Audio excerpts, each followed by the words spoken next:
Of you. आज हम लोग पढ़ेंगे C9 के अंतर्गत यूनिट 1। जैसे कि कल हम आप लोगों को बताया था वस्तुनिष्ठ परीक्षण के बारे में।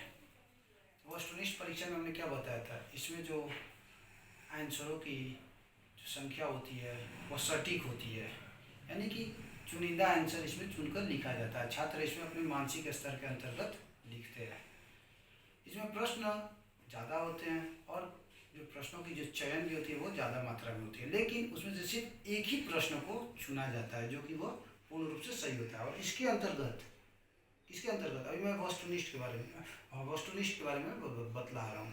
इसके अंतर्गत जो भी आंसर जो होती है जितने मार्क्स की होती है, सही होने पर उतना मार्क्स शिक्षक के द्वारा दे दिया जाता है। अब हमें ये देखना है निर्वचनात्मक परीक्षण। निर्वचनात्मक परीक्षण क्या है?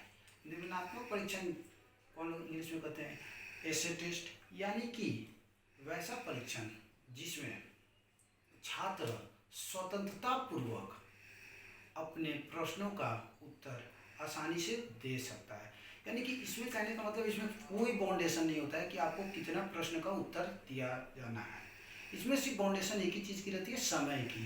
यानी कि समय को देखते हुए छात्र ज़्यादा से ज़्यादा संख्या में अपने प्रश्नों का उत्तर को लिख सकते हैं, उन्हें पूरी स्वतंत्रता प्राप्ति होती है। और उसके अंतर्गत यानी कि इसके ये निर्वचनात्मक के अंतर्गत यह देखा जाता है कि छात्रों का मानसिक स्तर कितना ऊंचा है। और यह निर्वचनात्मक परीक्षण जो हो गया ज़्यादातर उच्च कक्षाओं के छात्रों के लिए होता है। क्यों? क्योंकि उच्च कक्षाओं के छात्रों में ज़्यादा क्या हम लोग क्या देखते हैं, जैसे कि अब हम लोग कॉलेज में देखते हैं क्या होता है, वहाँ पर ज़्यादा लेक्चर होते हैं। लेक्चर में क्या होती है, यानी कि उसकी कोई समय सीमा नहीं होती है। छात्र या शिक्षक जितना चाहे अपने मन के अंतर्गत उससे रिलेटेड जितना चाहे वो बोल सकते हैं। अच्छा, अगर कोई बोलता है तो छात्र क्या करते हैं, सुनते हैं। अगर छात्र बोलते हैं तो शिक्षक उनकी बातों को सुनते हैं। यानी कि इसके अंतर्गत दोनों का मानसिकता की जांच होती है जो कि वो स्वतंत्र रूप से होती है। तो चलिए हम लोग देखते हैं अब वस्तुनिष्ठ परीक्षण को पूर्ण रूप से कहता है कि निर्वचनात्मक परीक्षण को पूर्ण रूप से कहता है। निर्वचनात्मक परीक्षण का उपयोग अत्यंत ही प्राचीन है। यानी कि जैसे हमने क्या बताया वस्तुनिष्ठ जैसे प्राचीन था, वैसे निर्वचनात्मक भी क्या है, प्राचीन है। सर्वप्रथम यह चीन से होकर यह परीक्षण इंग्लैंड, अमेरिका इत्यादि देशों में प्रचलित हुआ। तो सबसे पहले हुआ चीन में, जैसे हमने यहाँ को बोल किया, चीन में सबसे पहले ये हुआ। उसके बाद से ये धीरे धीरे अन्य देशों में बढ़ते आज के दौर में क्या हो गया, ये पूरे दुनिया में छा गया, पूर्ण रूप से छा गया है। इस परीक्षण में परीक्षार्थी मौखिक या लिखित प्रश्न का उत्तर निबंध के रूप में देते हैं। यानी कि जो भी छात्र अपना प्रश्न का उत्तर देते, चाहे वो मौखिक रूप से हो शिक्षक के द्वारा पूछे जाने पर या लिखित रूप में हो, वो क्या देते हैं, वो निबंध मतलब कि बड़े से बड़े संख्या में बड़े से बड़े रूप में उसका आंसर लिखते हैं। इसके अंतर्गत परीक्षार्थी को अपने विचार प्रकट करने के लिए स्वतंत्रता रहती है। जैसे हमने पहले ही बताया कि छात्र जितना चाहे वो बोल सकते हैं, इसके अंतर्गत कोई बाउंडेशन नहीं होता है। लेकिन वस्तुनिष्ठ में क्या था, हमारा वस्तुनिष्ठ में क्या था, बाउंडेशन था। यानी कि उसके अंतर्गत उतना ही आपको आंसर देना है जो आपको जरूरी है, यानी कि एक लाइन एक शब्द इस टाइप का। तो इसमें किसी प्रकार की क्या होते हैं, बाउंडेशन नहीं है, स्वतंत्रता पूर्ण आधारित रहती है। ठीक है। इसके अंतर्गत परीक्षार्थी को अपने विचार प्रकट करने के लिए स्वतंत्रता रहती है, जिससे वह अपनी विभिन्न मानसिक योग्यताओं की अभिव्यक्ति सरलता से कर सकता है। उच्च कक्षाओं में पढ़ने वाले छात्रों की शैक्षिक उपलब्धि का मापन अधिकांश निर्वचनात्मक परीक्षा द्वारा होता है। यानी कि जो छात्र हायर एजुकेशन कर रहे हैं, हायर क्लास में हैं, उनके लिए यह बहुत ही उपयोगी होता है। अब हम लोग देखेंगे निर्वचनात्मक परीक्षण के गुण। अब इसके क्या क्या गुण है। पहला कहता है गुणात्मक मूल्यांकन का संभव, यानी कि यहाँ पर कहता है गुणात्मक मूल्यांकन का संभव इस परीक्षण में बहुत ही सर्वश्रेष्ठ होती है। दूसरा कहता है उच्च मानसिक प्रक्रियाओं का मापन। उच्च मानसिक प्रक्रियाओं का मापन से हमारा तात्पर्य देखिए क्या है कि छात्र जब प्रश्नों का उत्तर देते हैं तो क्या होते हैं, वे सोचते विचारते हैं कि किस प्रकार के प्रश्न का उत्तर दिए ताकि वो क्या हो, पूर्ण रूप से सही हो। तो ये सोचने विचारने की प्रक्रिया क्या होती है, उसकी उच्च मापन होती है, मापन के अंतर्गत आते हैं।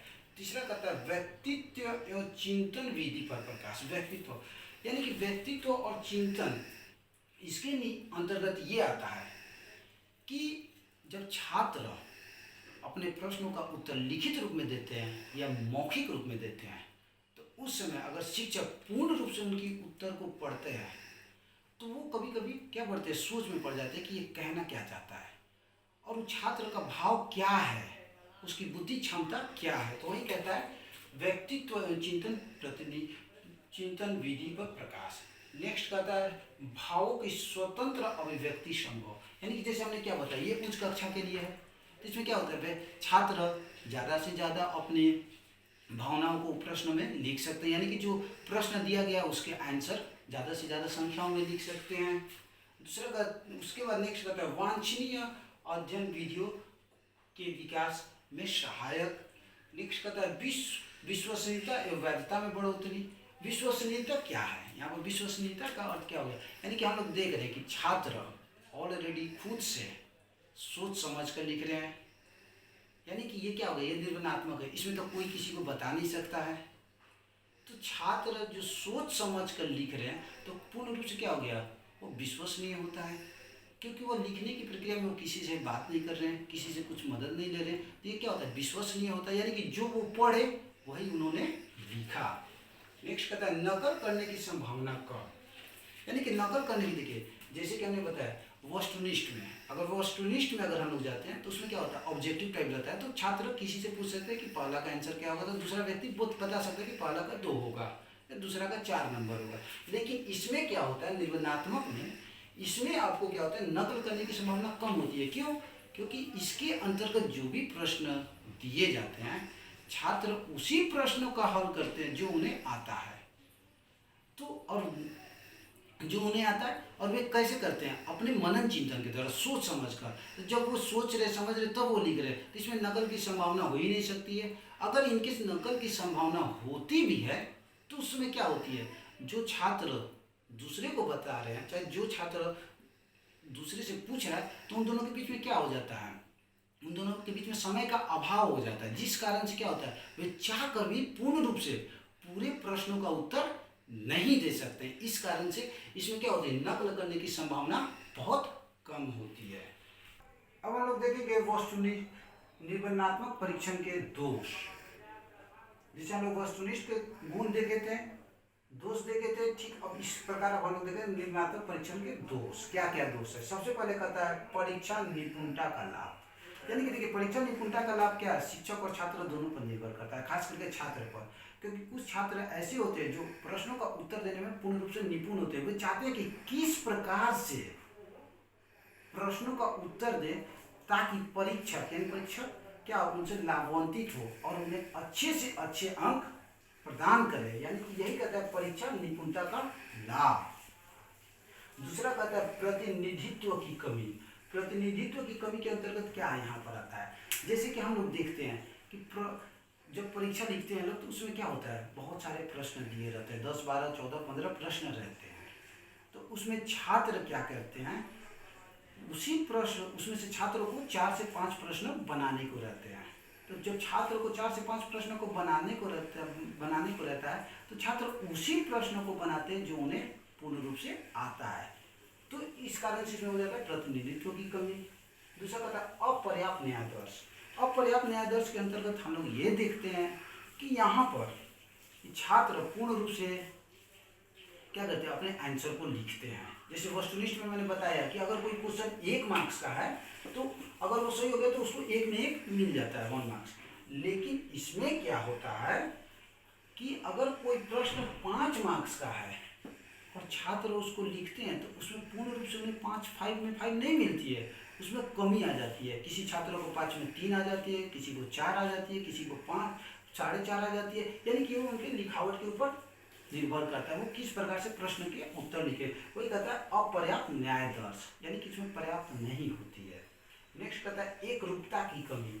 एकरूपता क्या हो गया, यहाँ पर एकरूपता की कमी से हमारा तात्पर्य देखिए यहाँ पर क्या होता है। जैसे कि छात्र प्रश्न का उत्तर, छात्रों के सामने प्रश्न पत्र प्रस्तुत किया गया तो हम लोग क्या देखते हैं, सभी छात्र पूर्ण रूप से एक समान प्रश्नों का उत्तर नहीं देते हैं, चाहे एक समान प्रश्नों को नहीं चुनते हैं।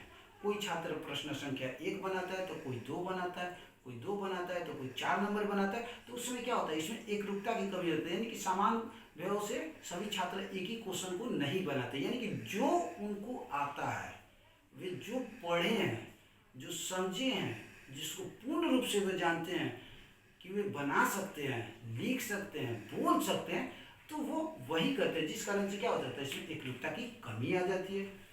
नेक्स्ट आपका कहता है रटने पर बल। रटने पर बल से क्या तात्पर्य है, यहाँ पर देखिए कभी कभी हम लोग ये देखते हैं कि हम लोग छात्र क्या करते हैं, वहाँ कभी कभी ये होता है कि छात्र लोग क्या करते हैं कि कुछ ऐसे प्रश्न को स्वयं से या दूसरे के द्वारा क्या करते हैं, गेस करते हैं।